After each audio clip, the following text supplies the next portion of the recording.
Mas quero que saibais que Cristo é a cabeça de todo homem, e o homem é a cabeça da mulher, e Deus a cabeça de Cristo. Vamos todos juntos lá na NVT, no telão, toda a igreja? Mas quero que saibam de uma coisa: a cabeça de todo homem é Cristo, o cabeça da mulher é o homem, e o cabeça de Cristo é Deus. Que o Senhor nos abençoe pela sua palavra que será exposta nesse momento, amém? Pode sentar-se. Quem está nos acompanhando já sabe que o tema da mensagem desta manhã, irmãos, é a regra de fé e conduta para toda a família. Já desenvolvemos pela manhã, irmãos, como regra de fé e conduta, que a Escritura é para nós o nosso manual maior e o nosso único livro com o qual nós observamos para normatizar a nossa conduta, a nossa postura, para regrar e conduzir a nossa fé. E diante disso entendemos pela manhã que é na palavra de Deus, irmãos, que encontramos forças para enfrentar o pecado que se faz presente no seio da família e da igreja. Não fosse a Escritura Sagrada, a palavra de Deus, imagino que nenhum de nós teria condições de enfrentar o pecado que está dentro do meu coração, enraizado, ou dentro da minha família estabelecida, e muitas vezes também dentro da igreja, destruindo os relacionamentos da igreja, porque o pecado é a separação entre o homem e quem, irmãos? E Deus. Passamos aqui de manhã aqueles minutos pensando então que é de fato na palavra de Deus que encontramos forças para enfrentar esse tipo de pecado. E se você voltar comigo a Bíblia para 1 Coríntios capítulo 5, você vai se lembrar que Paulo está dizendo que há algo muito escandaloso da igreja de Corinto, que é na verdade um filho, a questão, o pai está sabendo que o filho está dormindo com a sua mulher, no caso não é a mãe, mas a madrasta do rapaz.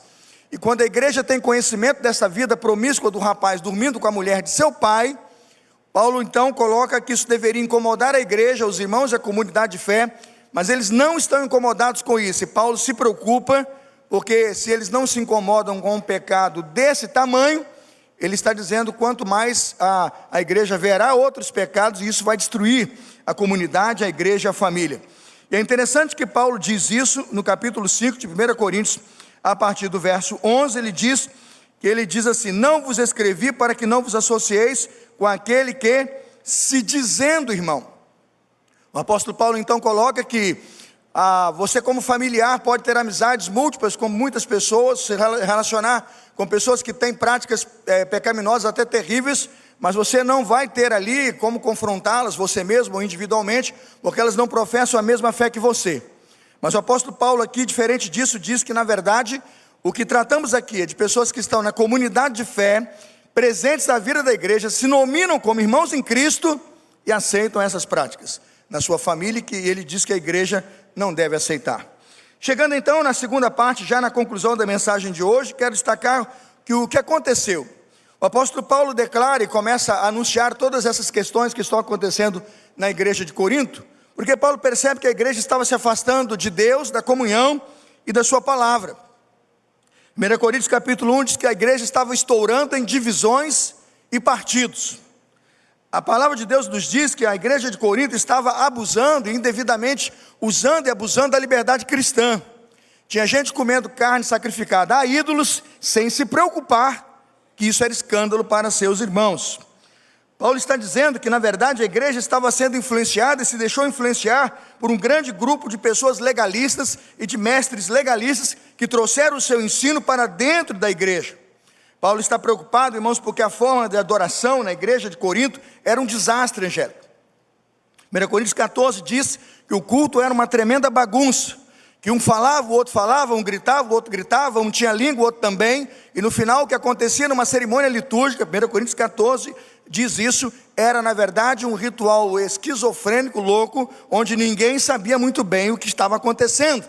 O apóstolo Paulo escreve sobre os dons e vai orientar aquela igreja a colocar o seu culto e a sua liturgia em ordem. Paulo está dizendo que na verdade aqueles irmãos foram na verdade negligentes com o tratamento dos pobres, que foram esquecidos do serviço social da igreja. Paulo está dizendo que aquela gente também se tornou desordeira quanto ao uso e o ministério de dons. E por fim, irmãos, surgiram e se infiltraram na igreja inúmeras falsas doutrinas. E você pergunta, por quê? porque a igreja se esqueceu da Sagrada Escritura e decidiu não combater os pecados que estavam no seio da igreja, no seio da família. Pensa comigo, irmãos, que quando servia a ceia, 1 Coríntios capítulo 11, os irmãos chegavam na igreja e cada um comia na ceia aquilo que ele mesmo trazia. E aqueles que tinham dificuldade ou nada podiam trazer, ficavam sem participar da ceia, porque na igreja o hábito era: eu levo e o que eu levo eu como. Não havia na celebração do amor, na celebração da ceia, uma preocupação em que todos participassem. Você acha que essa igreja está saudável ou está doente, irmãos? Absolutamente doente. E é nesse sentido que a carta chega, e o apóstolo Paulo começa então a estourar e denunciar pecados, dizendo que os pecados que estão na família, irmãos, estão destruindo e afetando, absolutamente afetando as vidas dos irmãos, afetando a vida da igreja. E aqui fica então o segundo ponto da mensagem de hoje. O primeiro, nós nos lembramos que é pela Bíblia Sagrada que enfrentamos e somos confrontados com nossos pecados, levados ao arrependimento e mudamos de vida.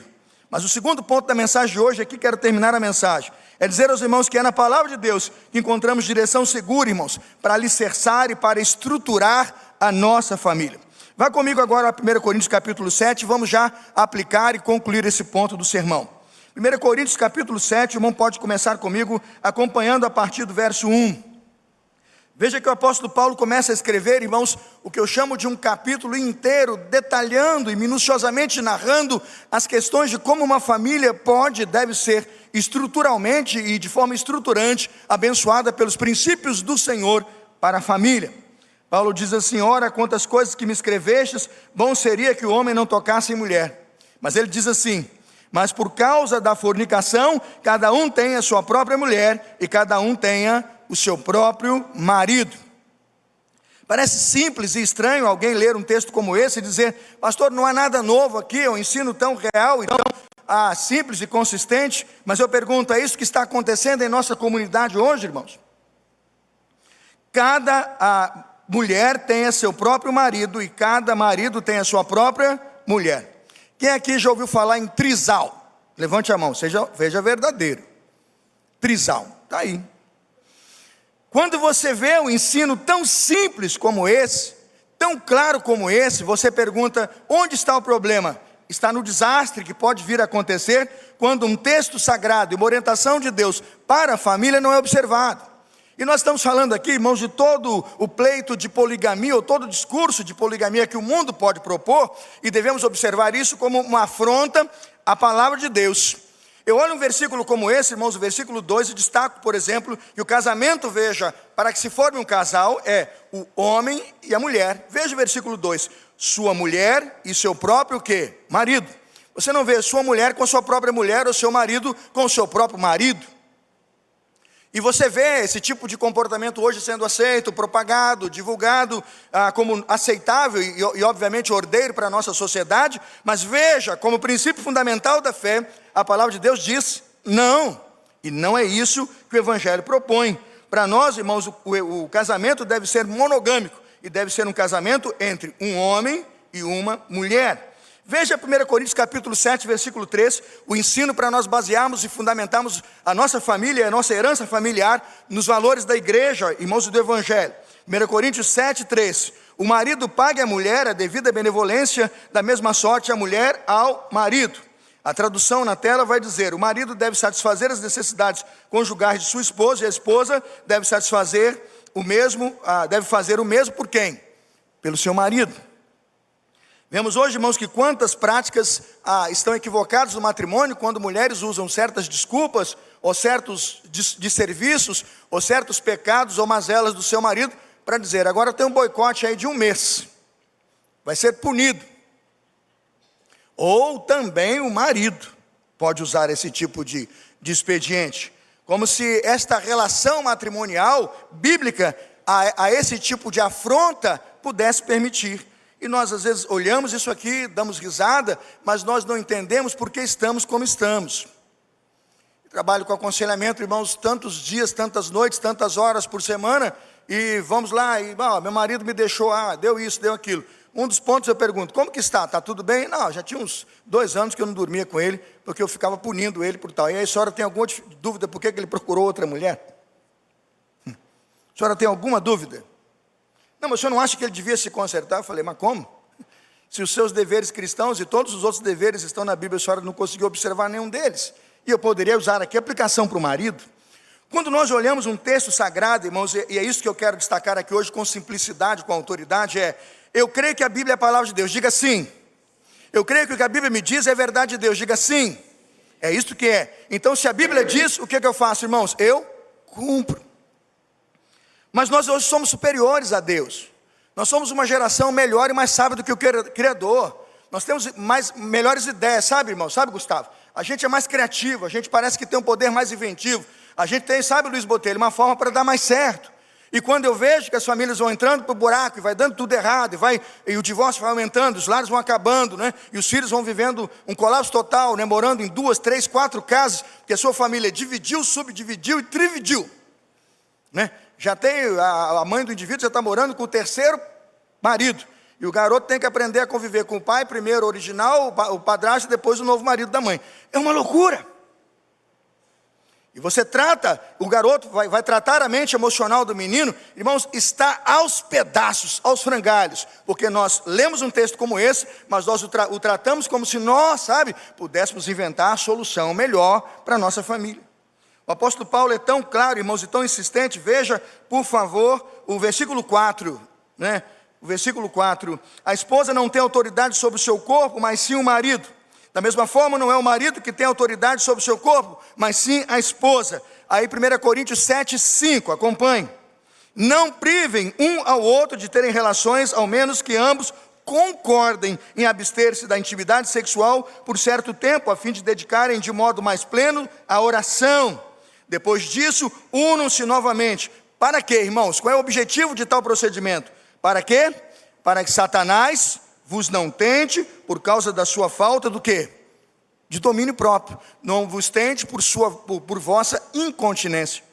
Meus amados irmãos, quando olho um ensino como esse, eu quero dizer à igreja que não temos melhor proposta do Evangelho do que pegarmos 1 Coríntios capítulo 7, do versículo 1 até o final do capítulo, quando ele termina lá nos versículos de número 40, e dizer aos irmãos, leiam, vivam, observem, aceitem, pratiquem, e suas famílias serão abençoadas, porque o Criador tem um projeto perfeito, porque o Criador tem um plano para abençoar o casamento, tem um plano para abençoar os filhos, tem um plano estrutural, espiritual, de bênção e de geração de bênção para as famílias, mas nós muitas vezes achamos que nossas intenções e que nossos modelos são melhores do que o Senhor. Não são, irmãos. Eu não tenho dúvida hoje de que de alguma forma vivemos uma crise de liderança familiar absurda. Há famílias que não têm não só a liderança do pai, como também não têm a liderança da mãe. A família está desgovernada e é um carro desgovernado. E eu digo para os irmãos que a crise de liderança nos lares e nas famílias é fruto de que os cristãos estão abandonando a palavra de Deus e estão procurando soluções em seus sentimentos e suas intenções. E isso não vai nos ajudar. Precisamos olhar para a Escritura Sagrada e perceber como Deus nos ensinou a lidar com o casamento. E na última parte do sermão, irmãos, eu quero destacar qual é a proposta de Deus para marido e mulher e para o casamento. Veja comigo os versículos 10 e 11 de 1 Coríntios capítulo 7. Por favor, volte ao texto e aqui vamos à conclusão. 1 Coríntios capítulo 7, versos 10 e 11. A palavra do Senhor, irmãos, muito clara a nós sobre a duração do casamento. Ele diz assim, todavia aos casados mando, não eu, mas o Senhor, que a mulher o quê? Que a mulher não se aparte do marido. Versículo 11, se porém se apartar, que fique sem casar, ou que se reconcilie com o marido, e que o marido não deixe o quê? A sua mulher. Não podemos dar ouvidos àqueles que estão pregando, irmãos, e todo dia pregando e propondo e facilmente denunciando a ideia de que podemos, por qualquer motivo, por motivos que nos interessam, terminar os nossos relacionamentos. A ordem escriturística, a palavra do Senhor é: o marido deve manter o seu casamento com sua mulher, e a mulher deve estar, sim, fielmente casada com o seu marido. O ensino bíblico, irmãos, é de Marcos 10, 9, Evangelho de Marcos 10, 9 diz, o que Deus uniu, não o quê? Vamos repetir juntos? O que Deus uniu. Esse é o ensino sagrado dos lábios do nosso Senhor e Salvador Jesus Cristo.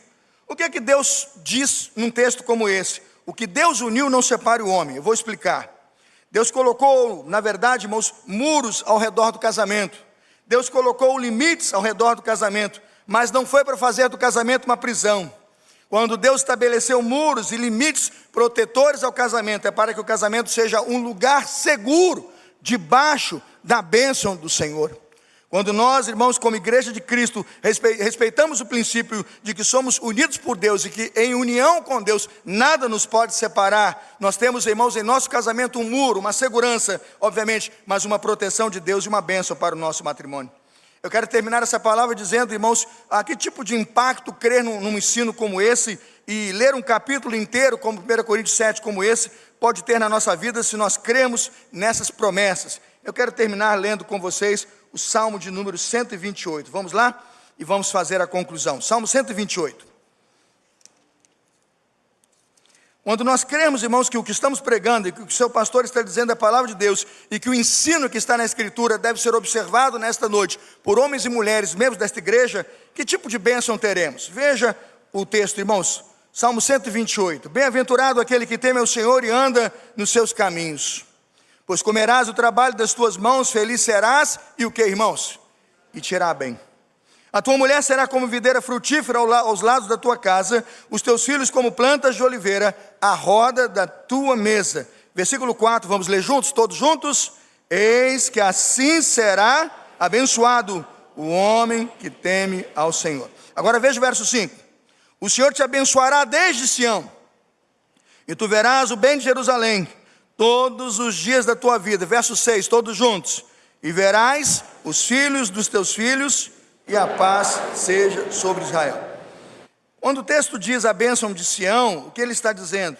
Que a bênção que Deus nos deu como aliança, desde as origens do Evangelho, estão hoje sobre a igreja do Senhor Jesus.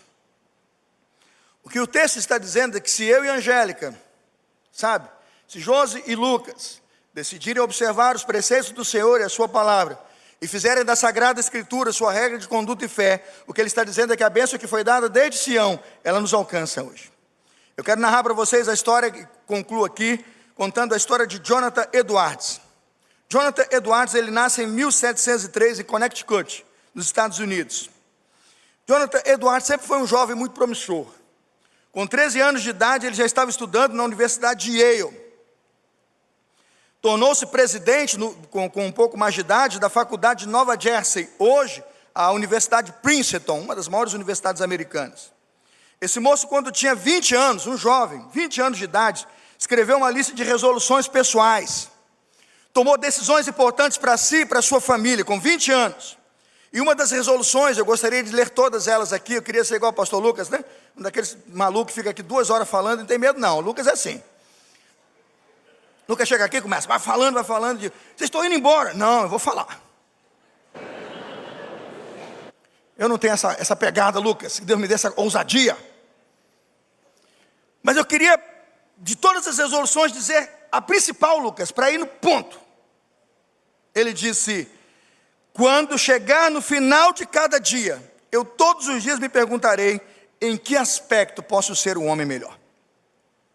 E de todas as resoluções que ele tomou sobre ir a funerais, e sempre participar uma vez por mês, ele dizia, posso não conhecer o defunto, eu vou a um funeral, porque ele precisava chorar e se lembrar da maneira rápida com que a morte chegava. E ele criou muitas das suas, do seu trabalho de vida com as suas resoluções. Mas o que o meu texto me diz é que ele casou com Sara, sua esposa, e a amou, e com Sara ele teve 11 filhos.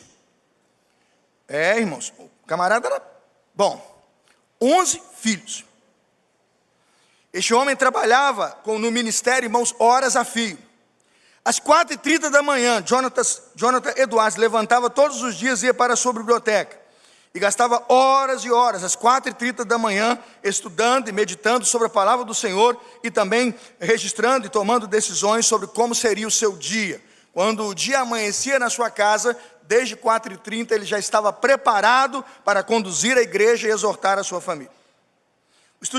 O estudioso chamado Benjamin Warfield escreve a biografia de Jonathan Edwards. Ela está disponível para quem quiser comprar. Ele estuda a história de Jonathan Edwards e faz uma pesquisa sobre sua árvore genealógica e encontra do casal Jonathan e Sara, dos 11 filhos, 1.394 descendentes. Essa família é boa, trabalha, hein? crescer, multiplicar e povoar a terra. 1.394 descendentes, mas o camarada, irmãos, cuidou dos que eram seus. 13 se tornaram presidentes de grandes universidades americanas, tem suas fotos estampadas como presidente de universidade. 65 foram professores universitários. 30 foram juízes de alta corte nos Estados Unidos. 100 foram advogados renomados. 60 médicos especialistas. 75 oficiais de grande patente militar. 100 pastores. Diga glória a Deus, igreja. 100 pastores. 60 notáveis escritores, muitos deles você lê hoje, porque são famosos. 3 senadores americanos vêm desta família. 80 de outras posições, temos governador, ministro estrangeiro e um vice-presidente americano. Tudo isso porque um homem se levantava às 4 da manhã para dizer: o que eu posso fazer de melhor para mudar a minha família. O que este homem fez, irmãos, foi dizer para si mesmo: a Bíblia, a Escritura, será para mim e para a minha família a única regra de fé e conduta. E que Deus nos abençoe.